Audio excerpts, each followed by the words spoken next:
গতবারের কয়েন প্ল্যান্টের ভিডিওগুলোতে আপনারা যথেষ্ট ভালোবাসা দিয়েছেন, তাই জন্য আপনাদের সকলকে অসংখ্য ধন্যবাদ। আবারও একটি কয়েন প্ল্যান্টের ভিডিও আপলোড করছি এই কারণেই, কারণ ওই ভিডিওগুলো যারা দেখেনি বা যারা নতুন তারা এই ভিডিও দেখে একটু উপকৃত হবে আশা করছি। আজকের এই কয়েন প্ল্যান্টটা যে দেখছেন, দেখুন এটাও কতটা ঘন এবং সবুজ, আর এর উপরে একটা সুন্দর চকচকে ভাব আছে। এ থেকেই বোঝা যায় যে আপনার কয়েন প্ল্যান্ট কতটা হেলদি।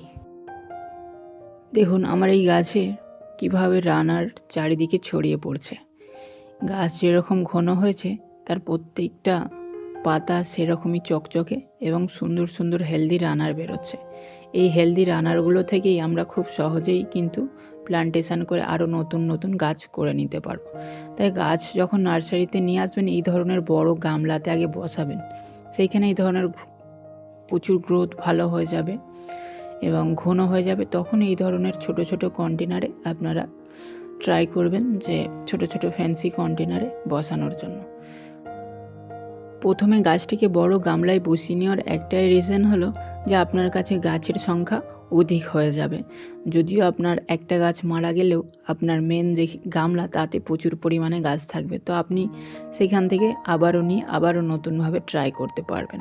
তো এই কারণে প্রথমে গাছের সংখ্যা বাড়াবেন, তারপরে আপনার ইচ্ছে মতো ছোট কন্টেনার বা বড় কন্টেনার যাতেই আপনার ভালো লাগবে তাতে আপনি এইভাবে গাছগুলোকে বসাতে পারবেন।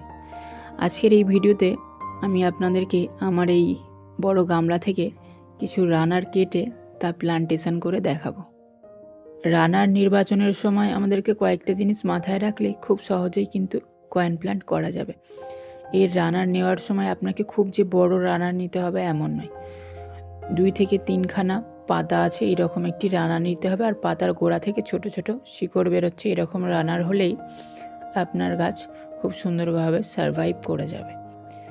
আর একই পাত্রে অসংখ্য রানার দেওয়ার কোনো দরকার নেই। আমি আপনাদের দেখানোর সুবিধার্থেই ছোট পড়ে থাকা কন্টেনারটি নিচ্ছি। এতে কাদা মাটি আগে থেকেই ছিল, বৃষ্টির জল জমে একেবারে রেডি হয়ে আছে। তো এটাকে জাস্ট আমি হালকা হাতে এইভাবে প্রেস করে দেব যাতে শিকড়গুলো মাটিতে প্রবেশ করে যায়।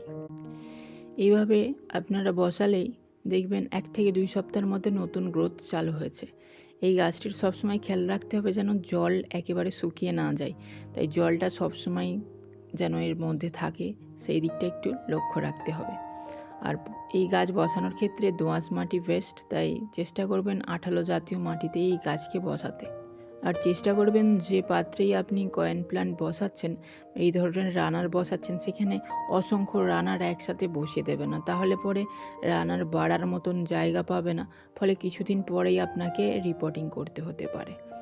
তো এই কয়েকটা জিনিস খেয়াল রাখলেই আপনারও কয়েন প্ল্যান্ট কিন্তু খুব সুন্দরভাবে আপনার কাছে গ্রো করবে। আর একটা খুব গুরুত্বপূর্ণ বিষয় হলো এই সূর্যের আলো। কয়েন প্ল্যান্ট কিন্তু প্রচুর পরিমাণে সূর্যের আলো পছন্দ করে। তো অনেক ভিডিওতে অনেকে বলে থাকে যে কি ইনডোরেও রাখা যায়, রাখতে পারেন, কিন্তু 1 থেকে 2 দিন রেখে তারপর আবার তাকে বাইরে বার করে নিয়ে আসতে হবে, কারণ এই প্রচুর পরিমাণে সূর্যের আলো পছন্দ করে। সূর্যের আলো পেলে তবেই এর পাতাগুলো এইভাবে চকচকে এবং গ্লেজি ভাব আসবে, নইলে কিন্তু গাছগুলোর আস্তে আস্তে পাতা হলুদ হয়ে যাবে আর গাছগুলো ধীরে ধীরে মারা যাবে। আর কখন বুঝবেন আপনার কয়েন প্ল্যান্টকে রিপোর্ট করতে হবে? দেখুন আমার এই কন্টেনারটার গাছগুলোর দেখুন পাতাগুলো আস্তে আস্তে একেবারে ছোট হয়ে আসছে এবং গাছে দেখুন কিভাবে ঘন হয়ে গেছে, মানে রানার সেই ভর্তি হয়ে আছে পুরো কন্টেনারটা, মাটি নেই বললেই চলে। তো আপনার কয়েন প্ল্যান্ট যখন এইরকম অবস্থা হয়ে যাবে যে পাতা একেবারে ছোট হয়ে যাচ্ছে, জল দেওয়ার যেদিন জল দিচ্ছেন সেদিনই জল শেষ হয়ে যাচ্ছে, তখন আপনাকে বুঝে নিতে হবে যে আপনার কয়েন প্ল্যান্ট পুরোপুরি রানারে ভরে গেছে কন্টেনার, আপনাকে এবারে সেটাকে রিপোর্ট করতে হবে। এবারে কয়েন প্ল্যান্টকে কেমন জায়গায় রাখবেন সেইটাই বলি। আপনি কয়েন প্ল্যান্টকে ইনডোর বলতে এইরকম ব্যালকানির সাইডে, আপনার বাড়ির জানালাতে যেখানে ইনডাইরেক্ট সূর্যের আলো আসে সেই রকম জায়গায় রাখতে পারেন। তবে একেবারে বদ্ধ ঘরে যেমন আর কি এরিকা পাম থাকতে পারে, এরা কিন্তু সেইভাবে থাকতে পারে না।